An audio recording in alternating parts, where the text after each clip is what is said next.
Welcome to LOA Today. Walt Thiessen and life coach Cindie Chavez here.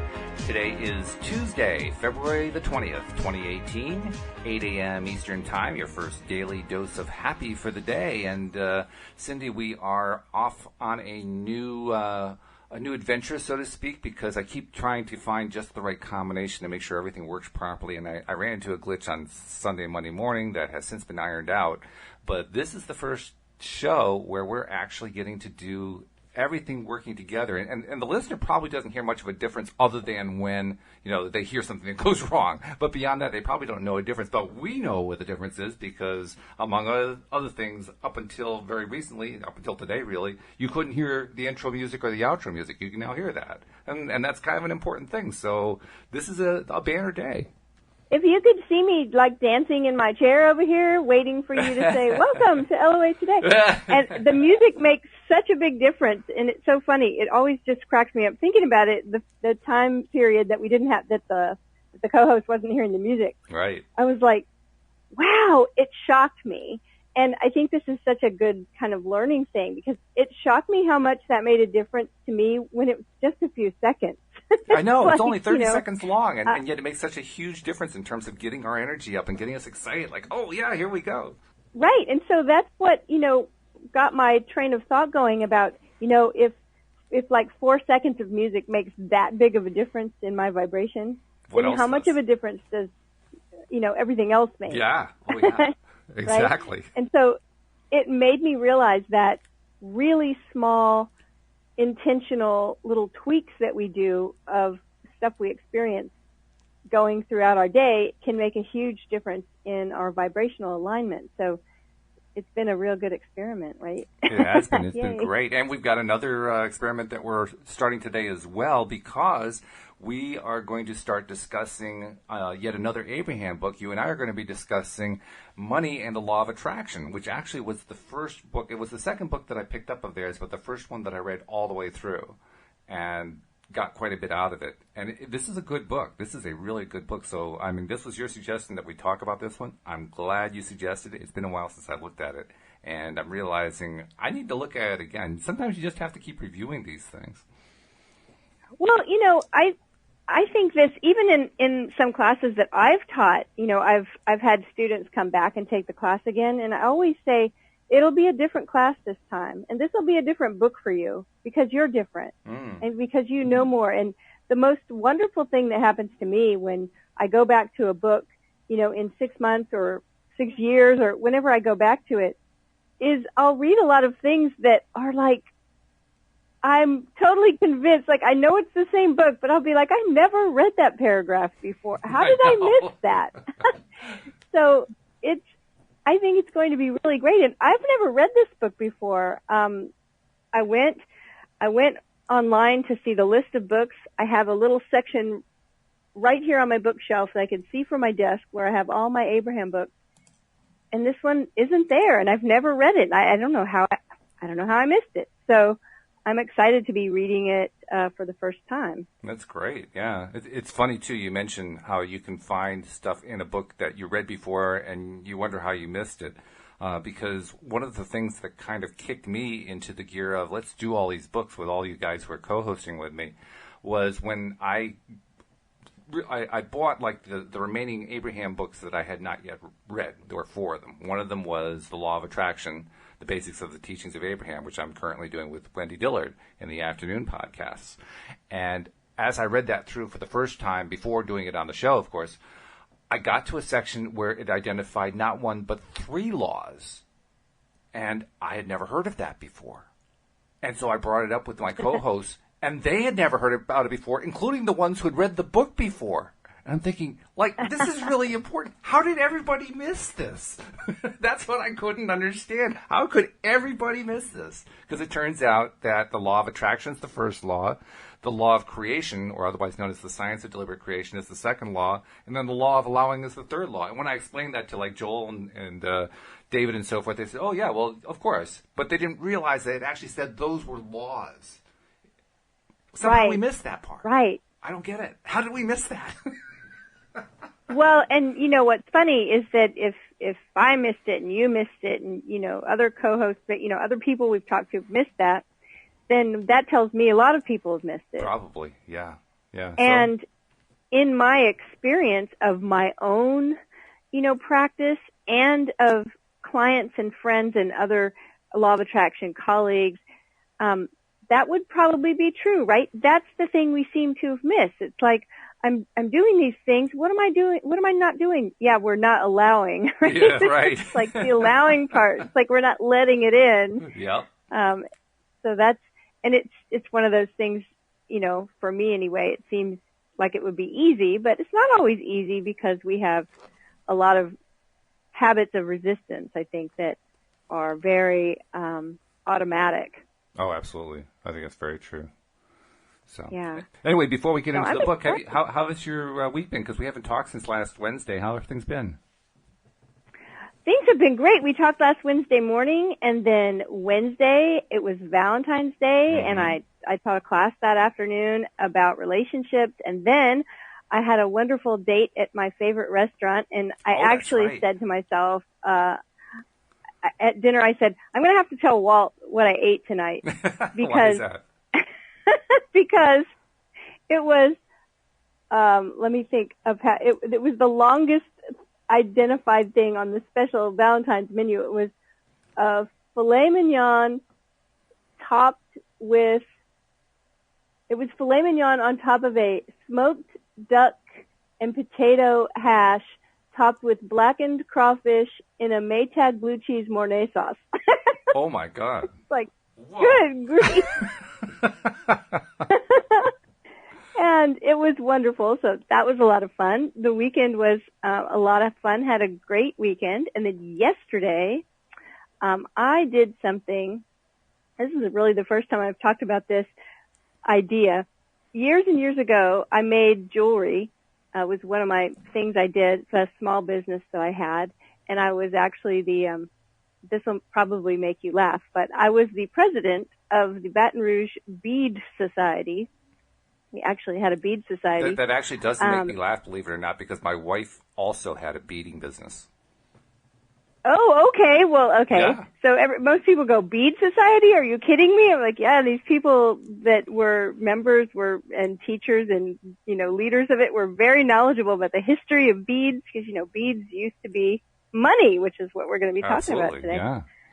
So at one point, I stopped doing that because I started homeschooling my kids. So I I closed that business down and I sold all of my beading supplies, but I've always kind of wanted to make some beads or make, beads just because I'd like to do it. And it's creative and it's fun and it's meditative. And the idea that I've had that I've really wanted to do for the past maybe 2 years is to use a string of prayer beads, which, most religious traditions have some kind of prayer bead, right? The Catholics have rosaries, and the Buddhists and Hindus use malas, and the Muslims use tasbih, and they're basically all strings of beads, and they use them to count. And I wanted to use them to count affirmations. Oh, nice idea. Right? I wanted to take a string of those beads and during my time of meditation or whatever to work through repeating affirmations with the beads. I've been wanting to do it. I've never heard of anyone doing it. I've been wanting to do it for a couple of years. And then I was on a call with some colleagues, and one of my colleagues said that she uses a string of prayer beads and she does 1,000 affirmations a day.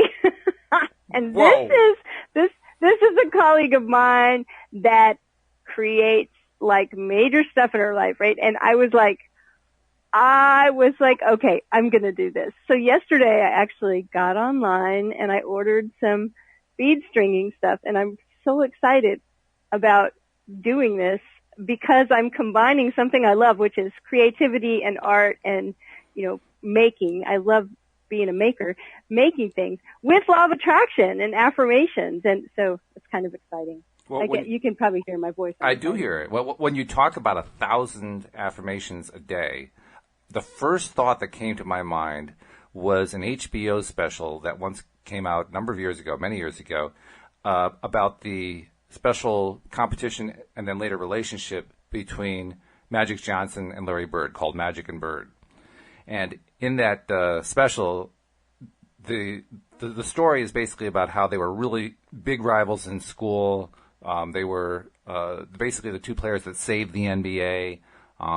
There was a tremendous racial aspect to it because one was white, one was black. There were a whole bunch of aspects to it, and one of the more specific, direct competitive aspects was they were both the premier players of their time, and so they were always looking at the box scores, trying to ask themselves, "Have I done as much as my competitor has done?" You know, like Larry would say, wow. I only shot 200 shots today. I'll bet you he shot 500. Things like that. So you talked about 1,000 affirmations. The first thing I thought was, oh, right. Yeah, Cindie now has to do her 1,000 affirmations. I thought that was great. Well, what's funny is she actually, I've been doing a little research, and like Amala has 108 beads, and I think a Tasbih has 99. So, they're sort of right around 100. So I think she was saying, 10 times around the string of beads is 1,000 affirmations. And that her goal was to do that for 10 days. So 10,000 affirmations to completely change that belief system, whatever it was, right? Whatever she was affirming for. Right. And I was so blown away. It was the biggest number. I mean, I was just sitting here with my jaw dropped open, like, yeah, I had no thought of, I can top that. No, that thought was not there. It was more like, no way. Okay. No wonder you're so good at this. But just the fact that I was like, yeah, there's nothing new under the sun, right? I in my head, I thought, I've never heard of anybody doing this. Praying or, which is all kind of the same. It's just putting energy out, right? And thoughts. But I was excited to know that someone had done this. And it's somebody that when I look at their life, I see that they are very successful, and successful at using deliberate creation. So, but I mean, 1,000 in a day. I'm thinking about that. Okay, so let's say you wake up early, and so you do a couple hundred before breakfast, and then you have breakfast, and then you do like 300 or 400 more before lunch, and then after, it's going to consume your entire day doing 1,000 affirmations. Well, she was actually talking about. Every time she just takes a break, like in the day, just the little breaks, even bathroom breaks, just little breaks between what she's doing that she'll try to run through the string. Wow. And so, yeah, I mean, it is a lot. In my mind, I always, I like math. Everything's math, right? I just grabbed the calculator. I was like, okay. And so I said an affirmation. It took me 2 seconds. I was like, how much is it? It's like, yeah, we're still going to get in over an hour. I mean, I remember the first time that I actually tried to deliberately work on improving my emotional state, back when I first learned through Abraham that you really can control your emotional state, and here are some ideas on how to do it. So I was trying to practice, just focusing and visualizing, what is it that I want, and what is it that would make me feel better, and so forth. And I was working on trying to hold a thought for 5 seconds. I figured that was a major victory at the time. We're talking about somebody who's spending half her day on it. And I'm thinking, wow, if somebody had said to me at that point, I want you to spend half your day on this, I would have looked at them cross-eyed like, who the heck do you think I am anyway? Well, it has the whole thought has gotten me looking at affirmations in a totally different way, right? Because my thoughts in the past were really kind of picky about an affirmation and what makes an affirmation the right one. And some of them that I might devise might be a little long for this, right? Sure. Okay, maybe we should shorten these down a little bit. Brevity is of value in something like this, in an exercise like this. You want to move through them quickly. Right, well, that's what I'm saying, right? And so, but what I thought was interesting yesterday, so I was looking up, I had a couple of my books out, and I went online, and I was just at affirmations. And I was really just sort of researching, the structure of them and how different people write them and what they actually look like. And some of the ones that I found that I thought I took note of because they were short, and then it got my mind going on my own, definitions. But like the one that I saw, and it's funny, we're doing this book, Money and the Law of Attraction. So it was actually a money one, and it said, I feel rich. Mm. And here's what I thought when I read that. I was like, oh, wow. Because there's so many money affirmations, especially like we talked about Florence Scovel Shinn. She had a lot of money affirmations. Mm-hmm. And one of hers was, of course, she talks about God a lot. So one of hers was something like, God is my faithful supply. Money, large amounts of monies come to me daily, under grace in a perfect way. Or, I mean, it's long, right? Wow. Like say that 1,000 times in a day. That's long. Yeah, that's a lot. And so, but when I saw this, I feel rich. I thought, first of all, it's short, but secondly, it's touching on the feeling aspect. And we know from studying conscious creation that the feeling's important. How we feel is important. Well, so it didn't say I am rich. It said I feel rich. I and I rich, thought, yeah. oh, that's powerful. Another thing, is it's just about this particular method. I think it's just about really changing your thoughts. Oh, yeah. And the feelings will come. But I thought this was interesting since the actual affirmation said, I feel something. Oh, sure, yeah.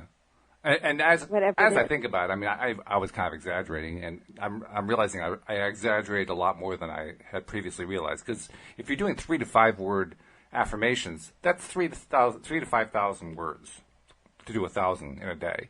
That's actually not a whole lot when you really come down to it. Because 5,000 words, that's probably somewhere around 12 pages in a book. No, that's not I was thinking to myself when I write, that would be like a longish article for me to write, but it's still going to be something that someone can read in 15 minutes. So, yeah, absolutely. So it could be done. Done. My all-time favorite, of course, is every day in every way I'm getting better and better. And that's kind of a medium one. That's not too short or too long. So anyway, and it's neutral off on a tangent there, but I thought it was applicable and kind of fun. Well, it's a neutral one too, because no matter what discipline you come from, I mean, we're talking law of attraction, but it could be any of the positive thinking people. It could be Tony Robbins. It could be Neville Goddard. It could be Napoleon Hill. It could be any of them. It could be Dale Carnegie. You could come from any one of those, and every day and every way I'm getting better and better works for all of them. It's one of those really nice, broad ones. So that's a good one. And it works for everything, right? I mean, it's every day, and it's in every way I'm getting better and better. So it could be a financial thing. It could be health. Mm-hmm. It could be whatever you're working on. We want to be better at it. So absolutely. I've always liked it because I think it's it kind of covers everything. Yep. I agree. And that's important too. I get persnickety. I don't know if it's because I'm a writer, but when I start to write affirmations, I can get so picky about the way it's written that I never put it into practice. Now that's the bad part. And I do the same thing. It's so easy to spend all this time fretting over the thing and not actually do it. It's like, why do we even bother? I'll fuss over the thing forever, and it's like, it's not quite right yet. It's like, how many affirmations have you said today? Well, I'm still working on it. It's like, no. Just pick one. I tell myself this. Look, just pick one and start doing it. You just make an agreement with yourself. You're going to do it for a week. At the end of the week, if you haven't seen a result or you don't like it, then you can change it. But just go. This is the number one thing that's going to bring us success is imperfect action. I mean, the willingness to say, okay, I'm just going to do it this way. If it doesn't work, we'll tweak it later. Even if you just start with, I love my dog. I love my dog. Hey, at least you started. Right? Oh my goodness. So speaking of starting something, we should probably get started. Yes. Let's tell our people how to subscribe before we start. Okay, that's so they can start getting our podcast every day. Actually, there are a few notes we need to make here. First of all, for those who are not aware of it, we are now doing a Tuesday evening podcast, one day a week, Tuesdays from 9 to 10 p.m. Eastern Time. And that new time slot, Tom Wells and I are doing that one to encourage people who have wanted to call in but couldn't really do it because of other commitments during the day, work or family or whatever. They just couldn't do it. We figured, well, we'll give them an evening time slot to call in. And we actually started last week, had our first phone call. That was great. But we want to encourage people who have wanted to call in to just talk about stuff, or if you have a question or a problem you're working on, or you just want to share a win, whatever it is, just call in and talk to us, because we love the idea of having more and more perspectives brought to this. I mean, we don't have all the answers. We like to try to address as much as we can, but we don't have all the answers, and you may have something we hadn't thought of. So if you have always wanted to call in and talk to us, please, take some time and visit us this coming Tuesday at 9 p.m. Eastern Time. We'll be glad to talk with you. Regarding subscribing to the podcast, I can report that still people are listening in record numbers to the podcast. Average number of podcasts per unique listener, 30 per month. So people are loving it. It's great. And the easiest way to make sure that you continue to hear them is to be a subscriber. Now, I have to say, Cindie, I've been at work. I have added everything that anyone needs to know about any of this stuff to the homepage of loatoday.net. So that's your go-to place. On loatoday.net's homepage, first of all, you find the player that you can hear the live broadcast on. Most people are listening to the podcast as a after-the-fact recording, but you can listen live as well, and that's how you know, yes, we're on the air, we can talk to you, you can talk to us. It also gives you instructions on how to contact us on the new Zoom platform that we're using, and it's real easy. I mean, it's so easy to install the app and go with it, and it just takes you right there. It just walks you right through it. In terms of subscribing, there's a link right there that you can click on. It says in big letters, click here to subscribe. If you're working on an iPhone, it makes it really easy because the iPhone takes that click and just walks you through the rest of the process. If you are on an Android phone, such as a Samsung or a Motorola, Nokia rather, LG, one of those guys, you need to have a podcast app installed first, because most often they don't come with that. So you just go to the Play Store, and there are all kinds of podcast manager apps in there. Probably the best one to use, Wendy recommends this one, is a free one called, surprisingly, Podcast Manager. And you download and install that app. And after you've installed it, open the app, and you can do a search on LOA Today, and boom, we pop up right there. You click the subscribe button, and you're off to the races. Also, you can click, like I said, with the iPhone, and just click. It'll walk you through. The other thing you can do with the iPhone, you can go to the iTunes Store and just do a search on LOA Today there, and again, it'll walk you through the process. So lots of easy ways to subscribe. And then once you've subscribed, please share. Because, like I said, people, once they start listening to it, they listen to it a lot. So you're doing friends a big favor by saying, hey, I found this really good podcast. You ought to take a listen to it. Here's the link. And to make that easy, we've got about 5 billion icons on there for linking it to every single social media outlet in existence, including some that haven't been invented yet. Well, maybe that's an exaggeration, but they're all there. You won't. I mean, just hover your mouse over any of them if you're using a desktop, or just try them. I mean, you can tell on Facebook that the Facebook icon's pretty obvious. It's got the little F and so forth, and the Twitter and the LinkedIn. They're all right there. So take a moment and share. I finally went and took a look because I heard you kept talking about how many there were. Oh my goodness! It's crazy, isn't it? Great. I have to. It's like I dare you to find one that's not on there. That's right. Oh yeah. And by the way, if you don't see yours, just hover your mouse over the last one. That'll give you a whole list of new ones that you hadn't even seen yet. So. Oh. That's fantastic. There is a whole bunch of them in there. Great. Every social media site in existence can be found there. So there are no more excuses. All right, now go out there and subscribe and share, and that way you'll be following us every single day. So, with that business out of the way, let's get to the book. Let's get to the book, Money and the Law of Attraction, Learning to Attract Wealth, Health, and Happiness. That pretty much covers it all, right? That's it. Like, sign me up. I'm ready. All right. So I thought we'll read a little bit and see what comes up for us. I'm starting on the physical copy of the book. I've got the paper copy, so just starting on page 3. Okay. Your story and the law of attraction. Yep.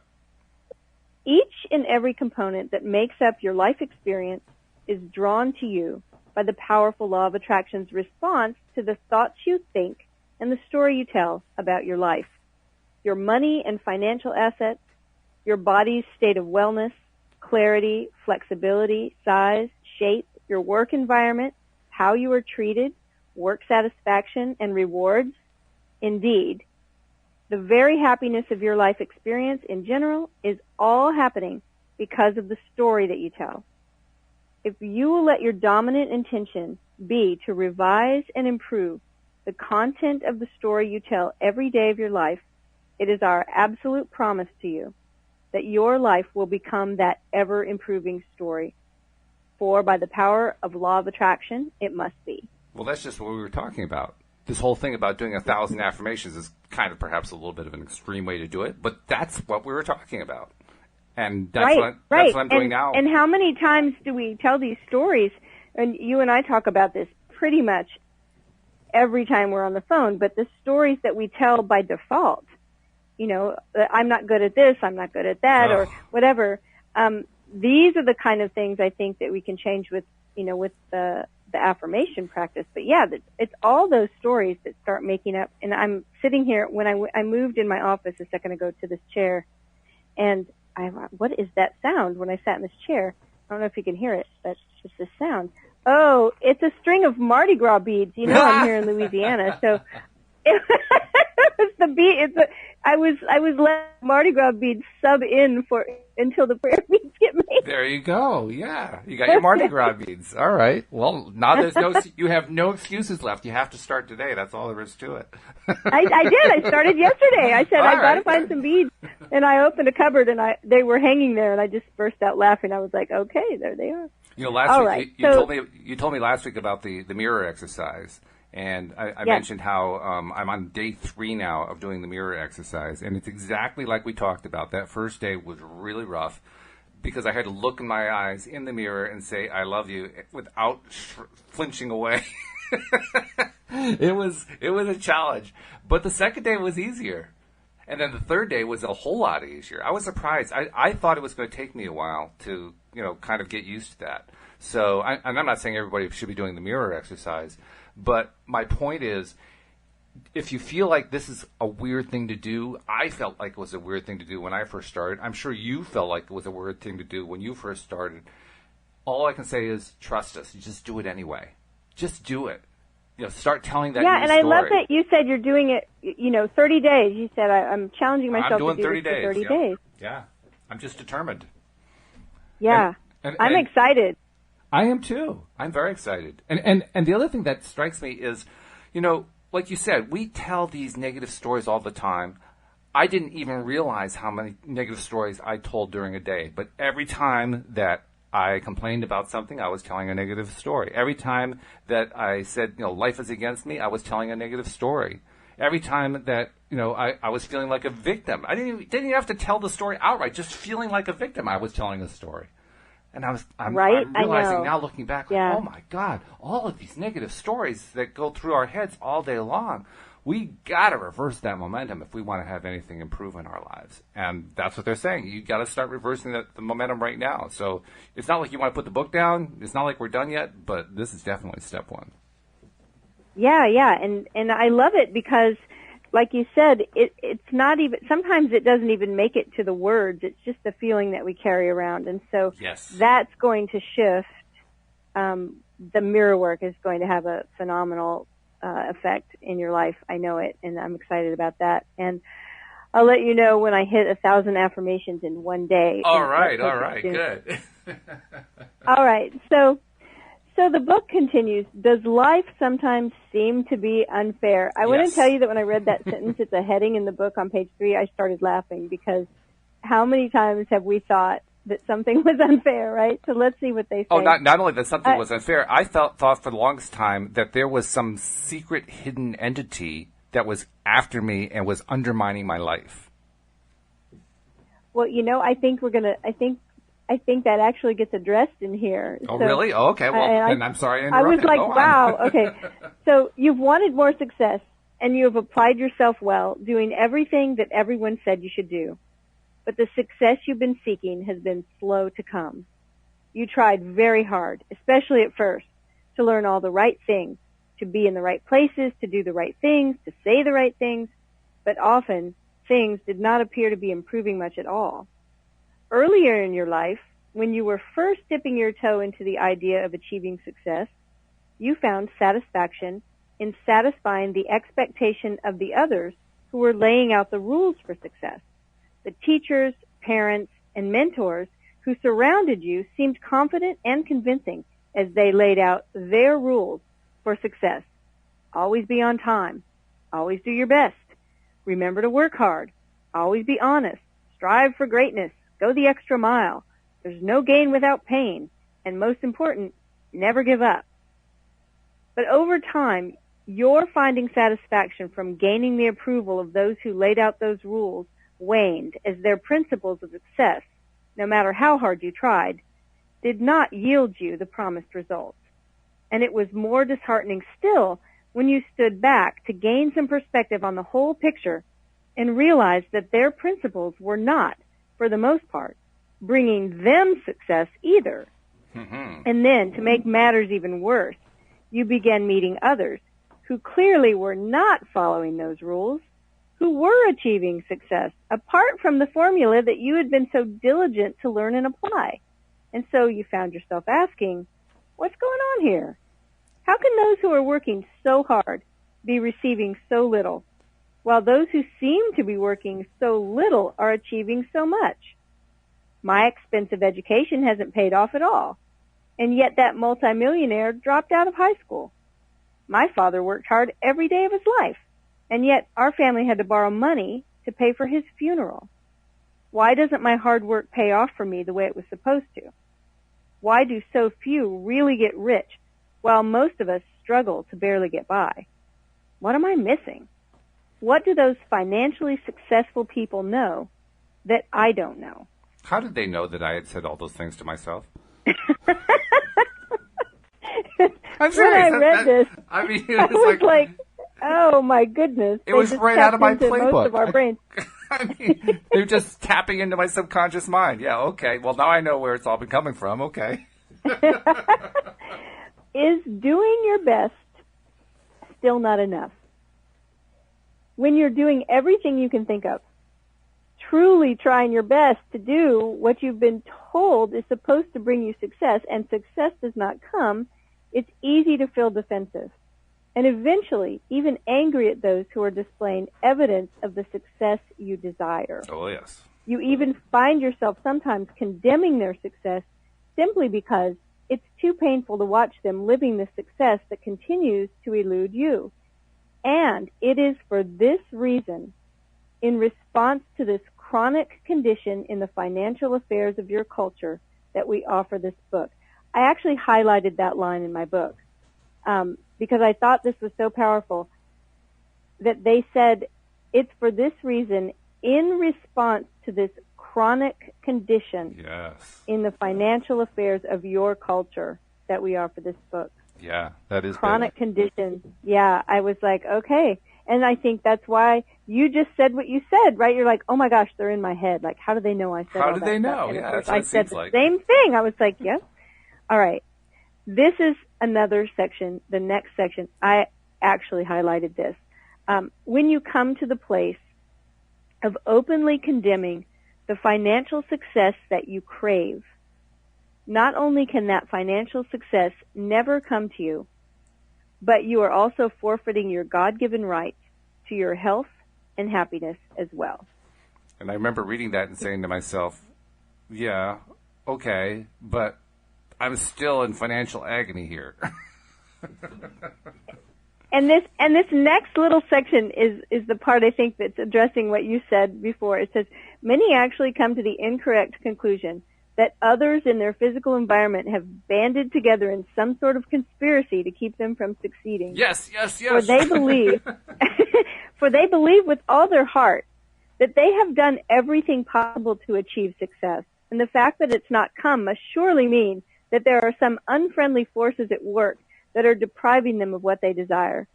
But we want to assure you that nothing like that is at the heart of the absence of what you desire or of the presence of the things you would like to remove from your experience. No one ever has or ever could have prevented your success or provided. Your success is all up to you. It is all in your control. And we're writing this book so that now finally, once all time, your success can be in your deliberate and conscious control. And I remember reading that sentence, no one ever has or ever could have prevented your success or provided it. And I remember thinking to myself, well, then what am I doing wrong? That's what I remember thinking. What am I doing wrong? I don't understand. You know, this sort of reminds me of, and I've told you this story before, and it's not about money, it's actually about health. But a long time ago, I had a very serious health crisis. And the thing is that I was very health-minded. I was very, very conscious of living a extremely healthy lifestyle. And at the time, I had become a vegetarian, and then I had gone from being a vegetarian to being a vegan, and felt fantastic for a couple of years, and then I got really sick. And of course, my diet was so clean and my lifestyle was so clean that no one knew what was wrong. And the doctors kept saying, I even had a doctor tell me it was in my head.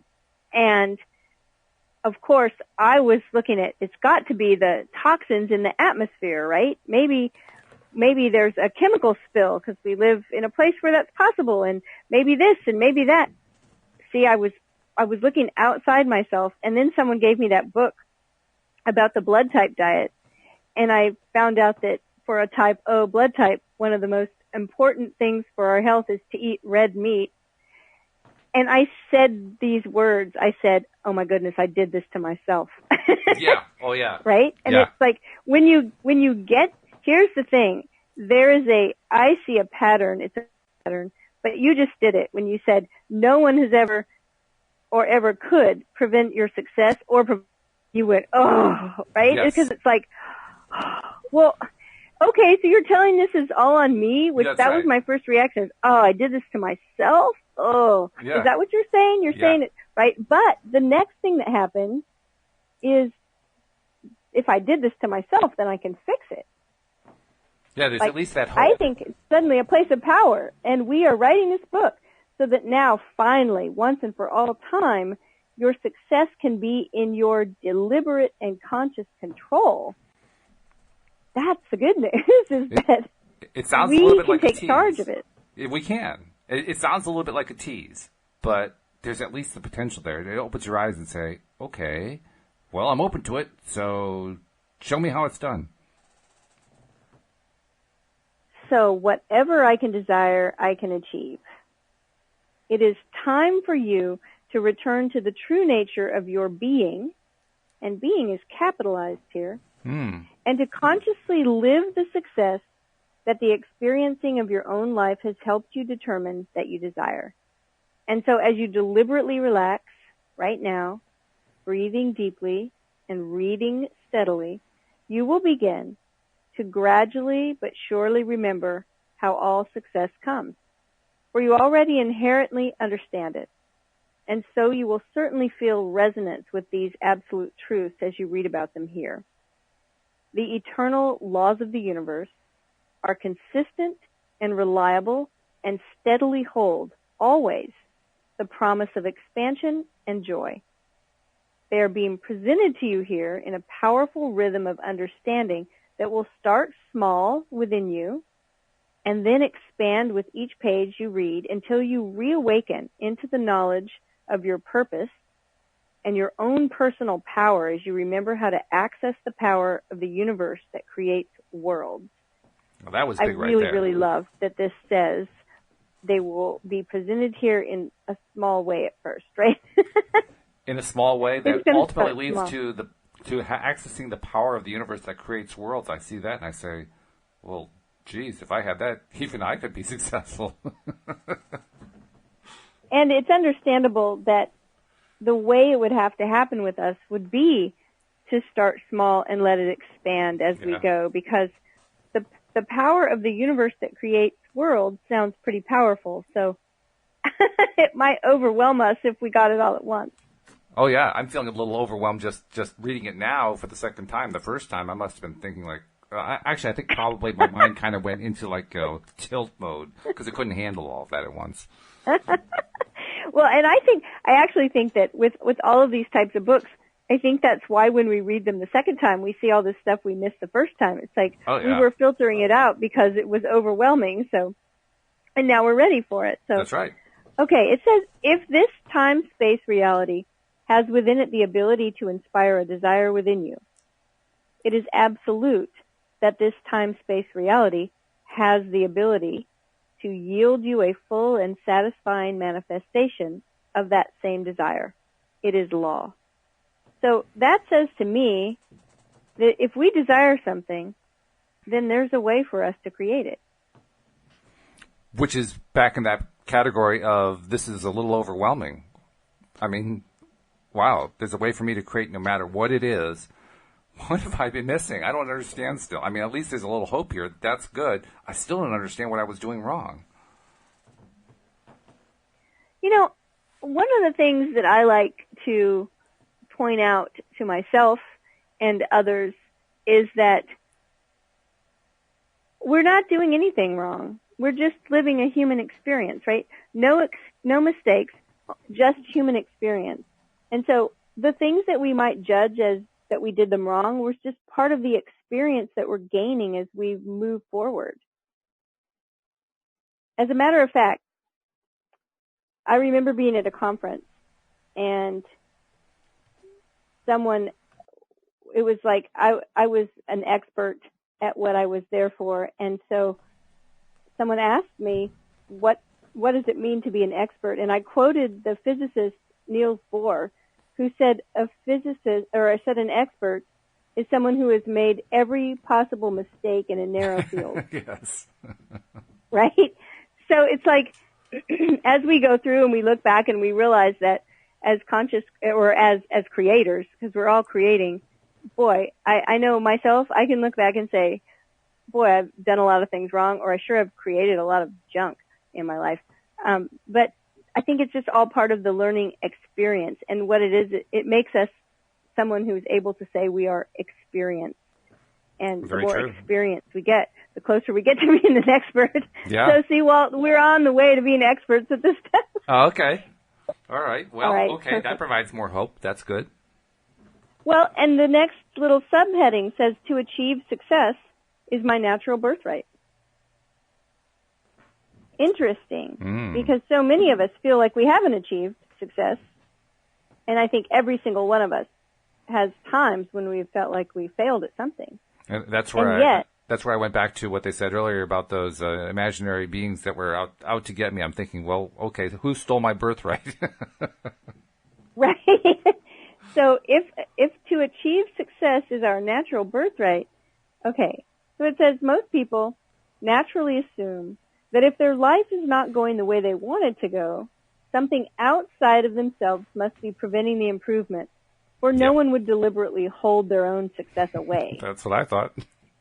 Mm-hmm. But while pointing the blame at others may feel better than assuming responsibility for unwanted conditions, there is a very big negative repercussion to believing that something outside of you is the reason for your own lack of success. When you give the credit or the blame to another for your success or lack of it, you are powerless to make any change. Now, that brought me up short when I saw that, because that really came closer than anything else they had said so far to the core of the issue, which was if I continue on that path of, like they're saying, of blaming another, I'm making myself powerless. That's when I first began to realize this is about changing my attitude.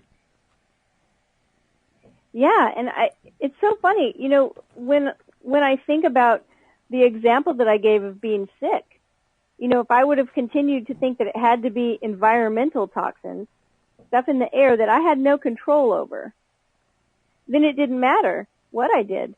And it didn't matter how healthy I ate or how much exercise I did or how much sleep I got or all those things that are on the list of, you know, healthy things to do. If it was all outside of my control, and when I found out it was in my control, that changed my whole life. Oh, yeah, because now you have the choice between being a victim and being an actor. Oh, yeah. Being a victim and actually being in control. When we're in victim mode, it's like we don't have control over anything. Right.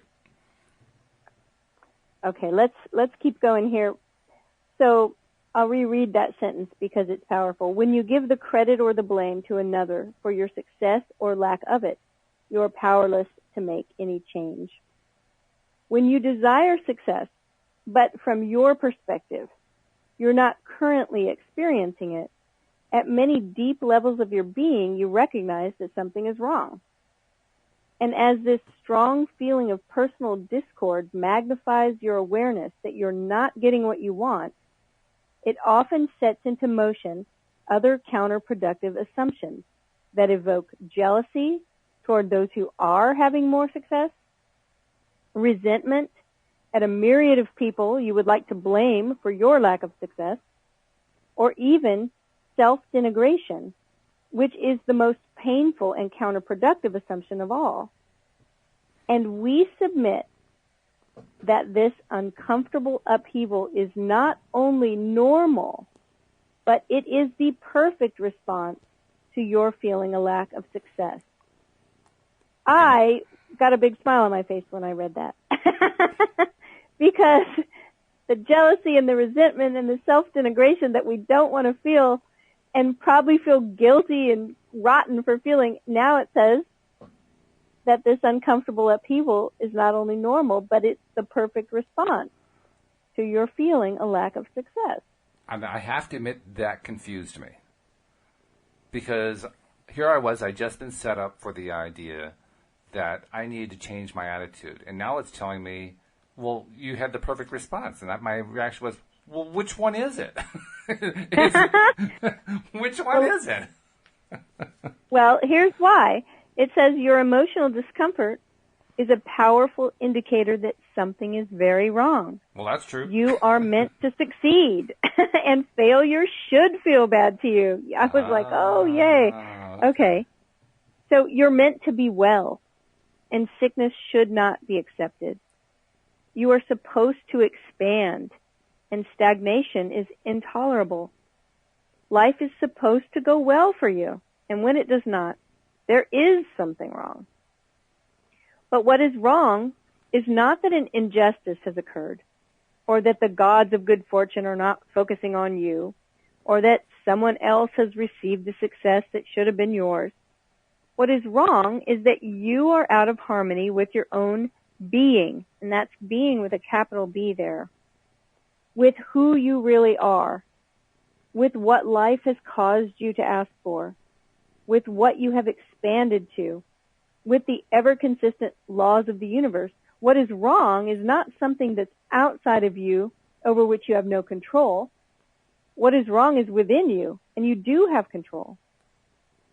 And taking control is not difficult to do once you understand the basis of who you are and the basics of the law of attraction and the value of your personal emotional guidance system that you were born with, which is always active, ever present, and easy to understand.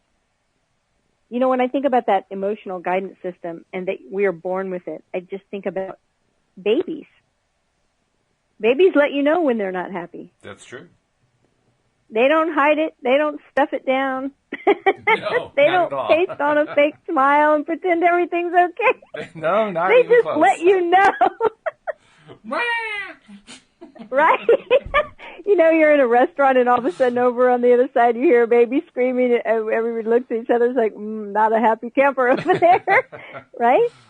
It reminds me of a It's story like that emotional guidance system when we're babies. It really works well. It reminds me of a story that my mom told me once about when she was very young and she and her two older brothers went to the theater, which was a big deal. She lived in a very poor part of Kansas at the time, so going to the theater was a really, really big deal. Anyway, they went to the movie, and during the movie, there was a baby there with her mother, presumably, and the baby started crying in the middle of the movie.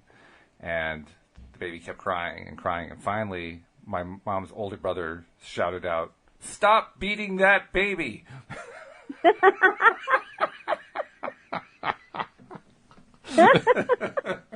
That's so funny. So yeah, I think, wow, our personal emotional guidance system, and we were born with it, and it says, I love it, it says, which is always active, ever present, and easy to understand. So if we think about those babies, when we see a baby laughing and dancing, we know it's happy. When we hear it screaming, we know something's amiss. Oh, yeah. It's like it's easy to understand, but I think we get tangled up with trying to be acceptable and trying to have the right emotions, and we start making it difficult for ourselves, right? Oh, absolutely. In fact, there was one portion there that you read that I remember also reacting to that the first time around. It said, what is wrong is that you are out of harmony with your own being, which is kind of funny because my cat Harmony was just in my lap. But I'm thinking about that, and I remember thinking about it at the time and saying to myself, out of harmony with my own being. And it raised a question in my head. What does that mean?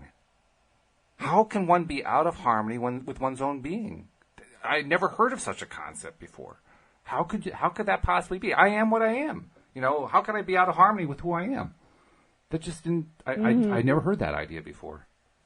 Yeah, and they say, and it's written here. It says, when you're out of harmony with your own being, comma, with who you really are. Yeah. And so there's that authenticity piece, I think, there. All right, so this section has a subtitle, Money is Not the Root of Evil or of Happiness. And I have to say, when I saw that, I felt immensely better. Because I had always rejected the idea that money was the root of all evil. I didn't think it was necessarily the root of all good, but it wasn't the root of all evil. I knew that. So when I saw that written there, I said, yes, all right, hooray. Right, and I note that they add or happiness. Money is not the root of evil or of happiness. That's right, yeah. Yeah. This important subject of money and financial success is not the root of all evil, as many have quoted, nor is it the path to happiness. Now, and I think a lot of people would say, but wait a minute. You know what they say? They say, money can't buy you happiness, but it can buy you a wave runner. And have you ever seen an unhappy person on a wave runner? Yeah, this is true. So but Abraham is saying here that money is not the root of evil or of happiness. Okay. So, however, because the subject of money touches most of you in one way or another hundreds or even thousands of times in every day, it's a large factor in your vibrational makeup and in your personal point of attraction. That made me think of the 1,000 affirmations a day. That's right, Like yeah. if money is touching our life 1,000 times a day, then maybe we need those 1,000 affirmations. Okay. That's a good point. Let's see where I was. So when you are able to successfully control something that affects most of you all day, every day, you will have accomplished something rather significant. True. In other words, because such a high percentage of your thoughts in any given day reside around the topic of money or financial success, as soon as you're able to deliberately guide your thoughts, not only is it certain that your financial success must improve, but the evidence of that success will then prepare you for deliberate improvement in every aspect of your life experience. And that makes sense when you think about it, because and right. when it says here that percentage of our thoughts in any given day reside around the topic of money or financial success. I remember one time realizing how often I was translating the thought of anything into money. Oh yeah. Right? It's like almost anything that I was, thinking about, it would be like, oh, well, how much does that cost? Or how much can that make? Or, but it was always like this computer in the brain just suddenly, and it's because, pretty much in our society, everything takes money. Yeah.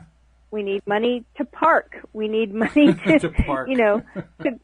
Everything takes money. It does. And so it makes sense. And then when people feel that money is the root of all evil, that's got to be such a huge and consistent piece of contrast. Because if money's evil and I need money to do pretty much anything I want to do in my life, that's a lot of conflict to be dealing with on a consistent basis, and that causes a lot of stress. It's endless conflict. It's perpetual, daily, minute-by-minute conflict. Because, like you say, money is necessary for everything that you do, and yet money is the root of all evil. That means, therefore, everything that you do is at the root of all evil. Right, and and even having that as an underlying sort of subconscious thought, that one thing we know is that chronic low-level stress, it affects our health in a detrimental way that probably more than anything else. Yeah. It's not, what is that saying? It's like, it's not the climb up the mountain, it's the pebble in your shoe. Yes, right. Right? So it's like, we've all had instances where something went wrong we weren't expecting. Oh no, flat tire, the washer broke or whatever, a big financial thing that we weren't expecting that now we have to deal with. And we deal with those things. But that's not really the big stressor. The biggest stressor is that low-level chronic stress that comes from our thoughts and beliefs that may not even be conscious all the time. I mean, using the example of the pebble in the shoe, did you ever notice that that pebble that's in your shoe actually turns out to be even smaller than you thought? I mean, it's like it's mustard seed size. Sometimes you can't even find it. You dump the shoe out, you can't see what fell out. You put your foot back in and it's gone. But it must have been in there, but you just can't even see it because it's so darn small. And yet it made a misery out of your life. Right, exactly. And so that's what we're talking about here. And it touches every area of our life. There's pretty much not one thing that we can do that's not going to, cost in one way or another. So Absolutely. This is important that we're getting this taken care of. It's going to affect our life in a big way. Oh, yeah, big way. If you are a student of deliberate creation, if you want to consciously create your own reality, if you desire control of your own life experience, if you feel your reason for being, then your understanding of these prevalent topics, money and the law of attraction, will serve you enormously well. And that is the end of page 7. And that is a good place to stop because we're down to our last 2 minutes and a half. But this is a good start to the book. This is a really good start because, I mean, they did a great job when they wrote this book. I mean, I know Abraham wrote it, but also Esther and Jerry contributed a great deal of effort because Esther was the one, of course, who had to translate all of it into English, and Jerry helped a lot with the editing and putting it all together and restructuring and so forth. So they all did a wonderful job because look how quickly we're into this book, and already we have identified in a major way the issues that all of us have where finances are concerned, except for those of us who have already been blessed with having large amounts of abundance. I'm in awe of how they did this. They did a great job to get this started, and the rest of the book it fulfills every promise that they suggest in the beginning part of this book. So you want to stay with us for episode after episode. And I want to chime in really quickly and say that even if you have been blessed with abundance, I know from being a life coach that I've coached some millionaires before that had just as many financial problems as people that I've coached that really didn't have any money at all. They have the same beliefs and the same struggles, and sometimes they're just bigger because they're about bigger amounts of money. So it's something for, no matter where you are, this is going to be helpful. Very true. And although that might be a little hard for somebody to believe who is living in a tenement with her infant son or infant daughter and can't make ends meet, there's not enough money to pay the rent and so forth. It's going to be a little bit hard for her to identify with that millionaire who's having financial problems. The point, though... Absolutely, and that's where that resentment comes in that we just read about. So, right. The point is that this is all about changing our mindset, because when we change our mindset, it doesn't matter where we're coming from. It doesn't matter how low our circumstances are. This is the way out. That's right. So this is a good start. We're going to do it again tomorrow, and of course every Tuesday and Wednesday morning from here on forward until we're done with the book. So thank you, Cindie, for bringing it up, and thank you for getting it started for us. You're welcome. I'm excited about it. We're going to see big changes. I think there's going to be great changes, and I hope you follow along with us as well every day here on LOA Today. Goodbye, everybody. Bye-bye.